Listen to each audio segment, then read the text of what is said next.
In the automotive world, certain models stand out as timeless icons, leaving an indelible mark on enthusiasts and collectors alike. The 1989 Corvette Z-R1 is undeniably one such vehicle, representing a pinnacle moment in Corvette's history. Unveiling a performance powerhouse, the Z-R1 demonstrated Chevrolet's commitment to pushing the boundaries of speed and technology. At the heart of the 1989 Corvette Z-R1 lay its most impressive feature, the LT5 engine. This engine was developed in collaboration with Lotus and Mercury Marine, and this 5.7-liter V8 engine was unlike anything seen in a production Corvette before. Boasting 4 overhead camshafts and 32 valves, the LT5 delivered a staggering 375 horsepower and 370 foot-pounds of torque, which was a lot for its day. The engine not only propelled the Z-R1 from 0 to 60 in just 4.4 seconds, but also secured its place as one of the most powerful production cars of its time. But this car wasn't just about raw power. It was engineered for performance on all fronts. Equipped with a unique FX3 selective ride control system, drivers could adjust the suspension settings according to their preference. Paired with wider rear tires and an enhanced braking system, the Z-R1 offered not only blistering acceleration, but also exceptional handling and stopping power. This prowess on the road solidified its reputation as a true American sports car, capable of rivaling the best in the world. While the Z-R1 shared its fundamental design with the standard Corvette of the era, it sported distinctive features that set it apart, such as a wide tail section accommodating the wider rear tires and giving the Z-R1 a more aggressive stance, as well as a convex rear fascia that housed 4 square-shaped taillights, a departure from the rounded taillights found on other Corvette models.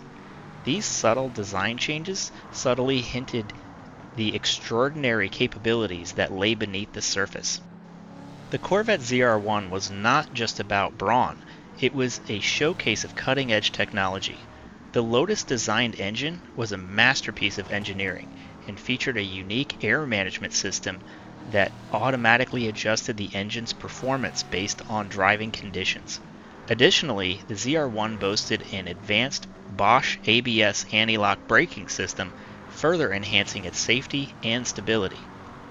The Z-R1 marked a significant chapter in Corvette's legacy, elevating it to new heights in terms of performance and technological innovation.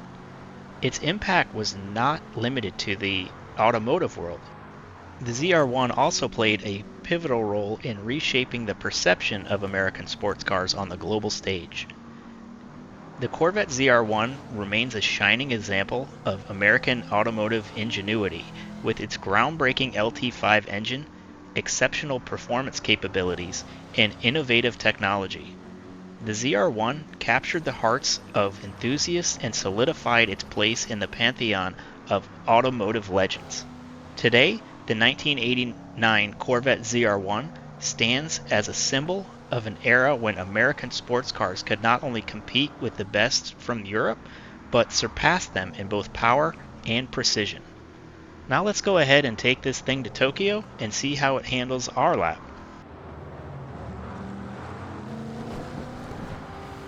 The '89 Corvette Z-R1 is not a car I would have expected to receive an engine swap, especially with Lotus putting so much power into this car to begin with.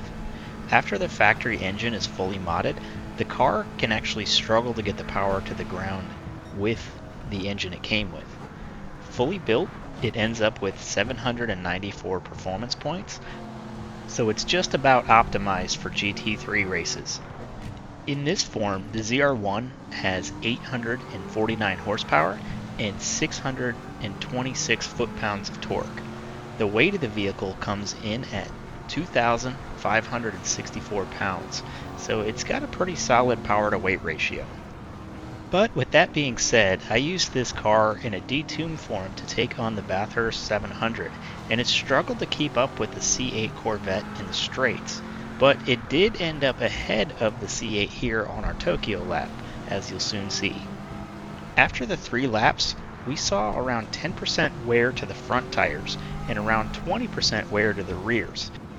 And when it came to fuel, we saw around 4 laps before running out. So unless you're going to end up changing the fuel map, so tire selection shouldn't really be a major concern. The 89 ZR1 is not currently part of the Cafe Extra menus, so it's not a car you'll need to rush out and buy. There are also a lot of better options available if you're looking for Corvettes as well. So again, this may not be your best choice.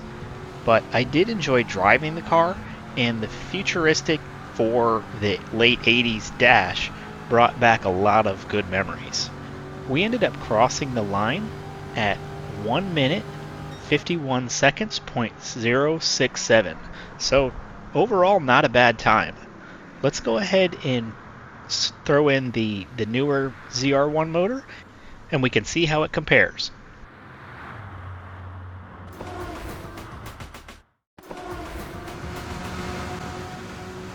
The engine swap ZR1 gets an increase to both horsepower and torque, with no change to the weight to penalize it.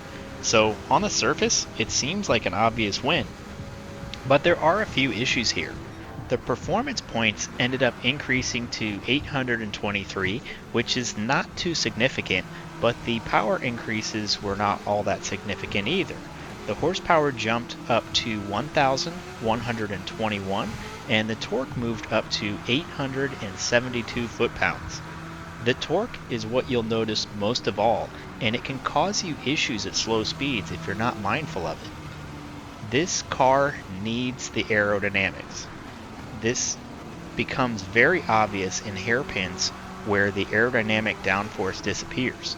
The car will push on corner entries and then snap aggressively into oversteer when you're exiting.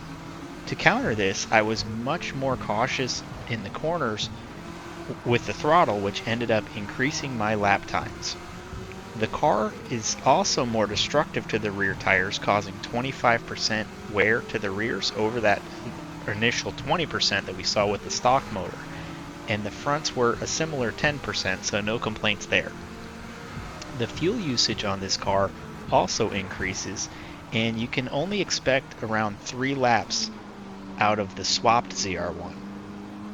With all that being said, this is actually one of the faster cars we tested. So although I wouldn't rush out to build it, if you do have the extra credits laying around, this is an extremely fast car to build and is a lot of fun in a straight line.